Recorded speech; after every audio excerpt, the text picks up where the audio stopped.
Question है। तो question है find angle A, angle B, angle C. ये हमें ट्राइंगल गिवन है जिसमें ए की वैल्यू है 2x-3, बी की वैल्यू है x-1, सी की वैल्यू है x+4। हमें कोई भी न्यूमेरिकल डिजिटमेंट एंगल नहीं दे रखा है। तो सबसे पहले हम चेक करेंगे कि ये ट्राइंगल चैप्टर का क्वेश्चन है। तो ट्राइंगल चैप्टर में क्या क्या हमने चीज पढ़ी थी।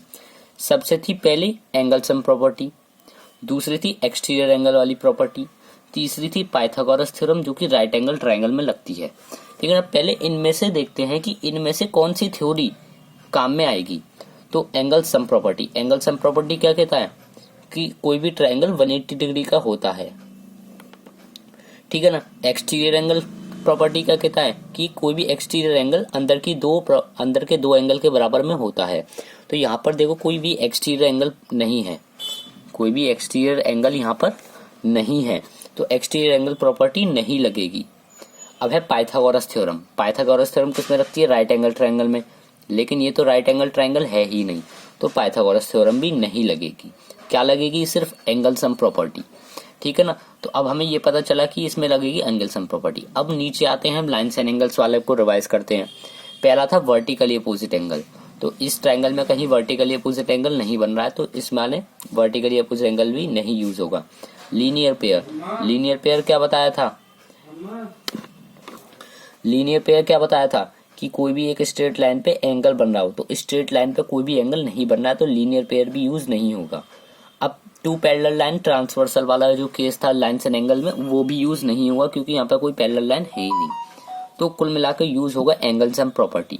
अब एंगल सम प्रॉपर्टी से हम क्या कर ले रहे हैं, angle A, angle B, angle C को 180 डिग्री के इक्वल हम रख दे रहे हैं। यही तो कहती है एंगल सम प्रॉपर्टी कि angle A, angle B, angle C को जब हम प्लस करते हैं तो 180 डिग्री के इक्वल आता है। तो यहाँ पर मैंने एंगल ए की जगह पुट कर लिया 2x-3, एंगल बी की जगह x-1, एंगल सी की जगह x+4, 180 डिग्री के इक्वल मैंने इसे रख दिया है। ठीक है, अब ये तो अब डायरेक्ट ही आ जाएगा। अब इसको सॉल्व कर लेंगे। 2x प्लस का x प्लस का x कितने हो गए? 4x, माइनस का 3 माइनस का 1 कितने हो गए? माइनस का 3 और माइनस का 1 हो गया माइनस का 4, और माइनस का 4 और प्लस का 4, माइनस का 4 और प्लस का 4 कैंसिल हो गए, इक्वल आ गया 180 के। ठीक है, क्या बचा हमारे पास? बचा 4x इक्वल टू 180। इसको सॉल्व करने के बाद आ जाएगा 180 डिवाइड बाय 4, ये आ जाएगा 45। x की वैल्यू आ गई 45। अब तुमने कई क्वेश्चन में ऐसा करा है कि x की वैल्यू निकालने के बाद छोड़ दिया है क्वेश्चन। ऐसे नहीं करना है। हमें एंगल a कितना दे रखा है? 2x-3। तो हम इसको पुट करेंगे x की जगह 2 इंटू 45 माइनस 3 कितना हो गया? 87। एंगल b दे रखा है x-1 यानी 45 माइनस 1 44। सी दे रखा है x+4, 45 प्लस 4 49। तीनों एंगल हमें आ गए हैं। ऐसे ही तुमने 47 वाले क्वेश्चन में करा है कि x की वैल्यू तो निकाल दी है लेकिन उसे पुट नहीं करा है। जो भी एंगल गिवन है, जैसे 3x गिवन है, 2x गिवन है, तो उसको पुट करना जरूरी है वरना टीचर नंबर नहीं देगा। तो पहला क्वेश्चन हमारा ये ऐसे हुआ सॉल्व, 33 वाला। अब नाउ क्वेश्चन नंबर 35।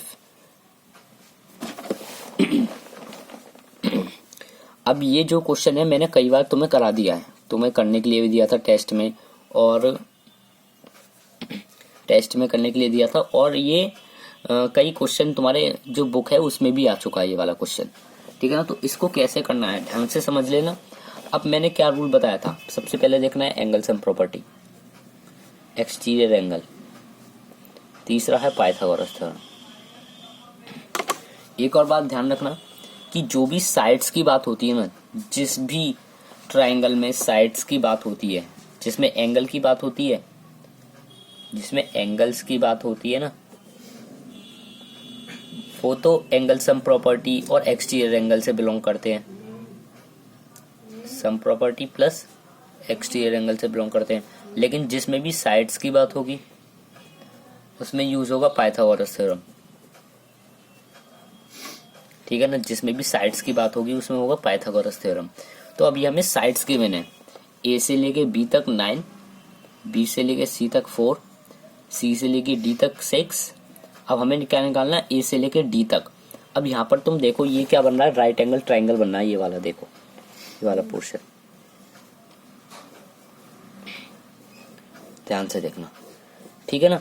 तो अब हमें डिस्टेंस निकालनी है ए से लेके डी तक, हमें ए डी निकालना है, ठीक है ना। अब ये देखो जब ये बी सी 4 है तो ये वाली लाइन ये भी 4 होगी, क्योंकि ये क्या है, एक रेक्टेंगल ही तो बन रहा है, ये वाला देखो बी सी डी और यहाँ तक, बी सी डी से यहाँ तक ये क्या बन रहा है, एक रेक्टेंगल बन रहा है। तो रेक्टेंगल या अपोजिट साइड्स आर इक्वल, तो 4 की ये है तो 4 की ही ये होगी, ठीक है ना।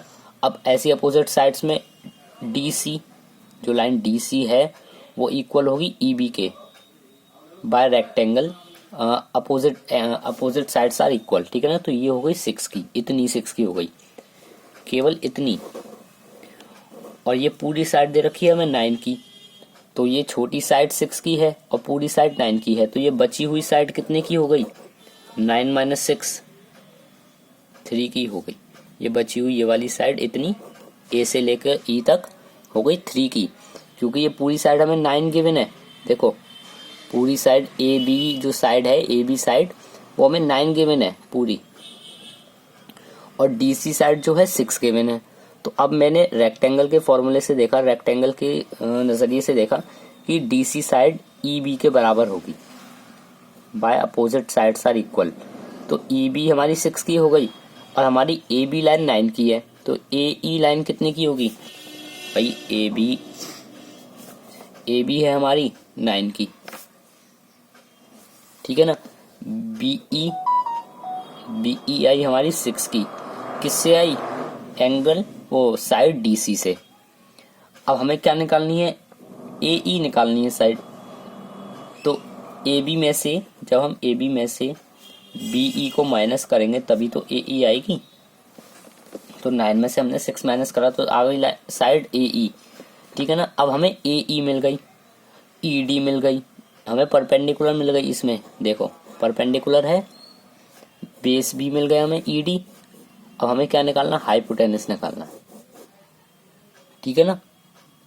तो हाइपोटेनस का फॉर्मूला एच स्क्वायर, हाइपोटेनस हमें निकालनी है। परपेंडिकुलर हमें 3 निकला है हमारा, बेस हमारा 4 निकला है,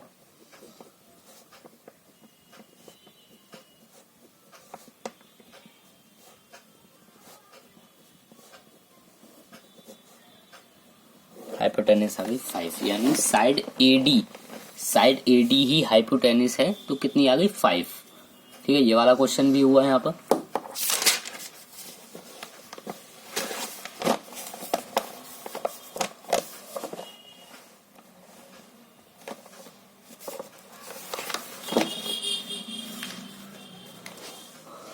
अब ये क्वेश्चन है क्वेश्चन नंबर 40।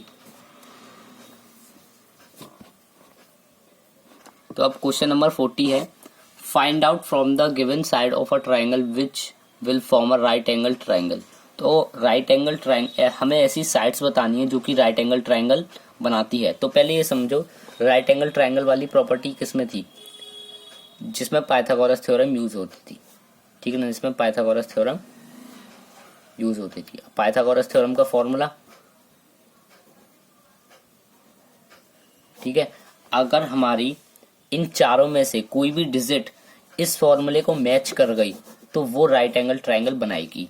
यानी पहली साइड को मानो तुम बेस या परपेंडिकुलर, पहली साइड को हमने माना परपेंडिकुलर, दूसरी साइड को हमने माना बेस, तीसरी साइड को माना हमने हाइपोटेनस, ठीक है ना। इन 3 साइड्स को हमने ऐसे ले लिया है। अब कोई जो भी हमारे साइड्स हैं वो इस फॉर्मूले को प्रूव कर देती है, ठीक है ना, वो साइड राइट एंगल ट्राइंगल बनाएगी। तो हम करके देखते हैं। फॉर्मूला है हाइपोटेनस का स्क्वायर इक्वल टू परपेंडिकुलर का स्क्वायर प्लस बेस का स्क्वायर, ठीक है ना। अब हाइपोटेनस का स्क्वायर हमने लिख दिया, यहाँ पर 25 माना है, एंड वाले को हाइपोटेनस मानना है, बीच वाले को बेस मानना है, पहले वाले को परपेंडिकुलर मानना है, ठीक है ना। हाइपोटेनस का स्क्वायर करेंगे यानी 25 का स्क्वायर करेंगे, परपेंडिकुलर का स्क्वायर करेंगे प्लस बेस का स्क्वायर करेंगे, 25 का स्क्वायर 625, 15 का स्क्वायर 225, 10 का स्क्वायर 100। तो 625 इक्वल टू इन दोनों को प्लस करने के बाद आया 325। तो ये मैच नहीं कर रहा है, इक्वल हमारा मैच नहीं कर रहा है, तो ये राइट एंगल ट्रायंगल नहीं बनाएगा। ठीक है ना। अगर मैच कर जाती हैं डिजिट तो बनाएगा। अब बी वाला पार्ट है इसका, इसको हमने माना पहले को क्या मानना है, बेस, दूसरे को पहले को परपेंडिकुलर मानना है, दूसरे को बेस मानना है, तीसरे को हाइपोटेनस मानना है। ठीक है ना। इसी तरीके से करनी है। पहले मैंने क्या देगा, क्वेश्चन में क्या है, राइट एंगल ट्रायंगल दे रखा है, तो राइट एंगल ट्रायंगल से क्या निकलता है, पाइथागोरस थ्योरम। अब पाइथागोरस थ्योरम से ही प्रूव करना है हमें। पहले परपेंडिकुलर मान लिया पहली साइड को, दूसरी को मान लिया बेस, तीसरी को हाइपोटेनस। अब फॉर्मूले के अकॉर्डिंग रख दो।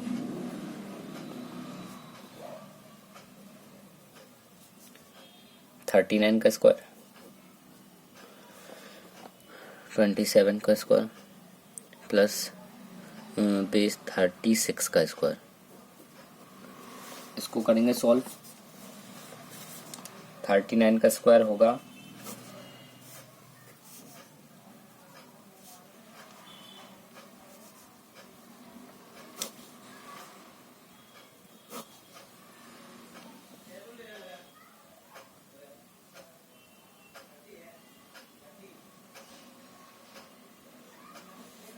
39 का स्क्वायर होगा 1421, 1421।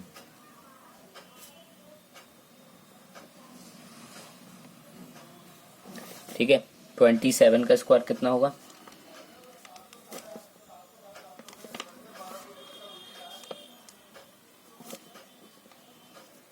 729 प्लस 36 का स्क्वायर कितना होगा,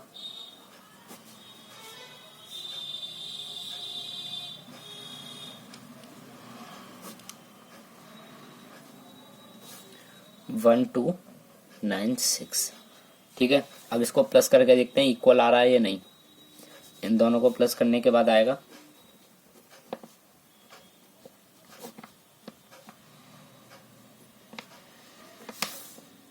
2025। तो ये इक्वल नहीं आ रहा, तो ये भी राइट एंगल ट्रायंगल नहीं बनाएगा। ठीक है ना। अब आता है सी वाला पार्ट।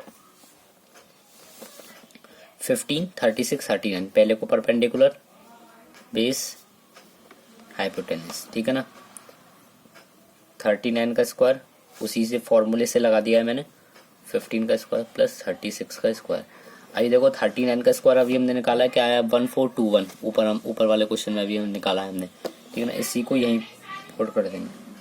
इक्वल 15 का स्क्वायर कितना होता है 225 प्लस 36 का भी अभी हमने निकाला है, कितना आया था 1296, ऊपर 1296 प्लस करने पे देखते हैं कितना आता है,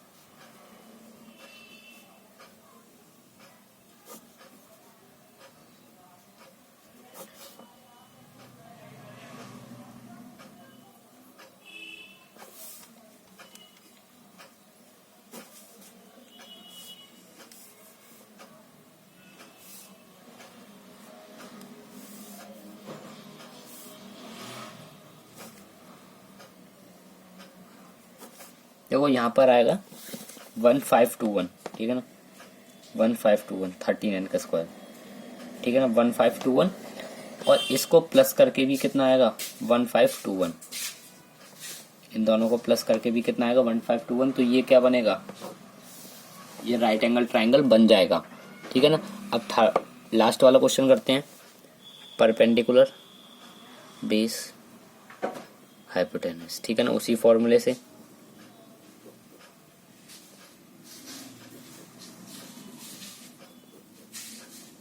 25 का स्क्वायर हम करेंगे 625 आएगा, 7 का स्क्वायर 49, 24 का स्क्वायर आएगा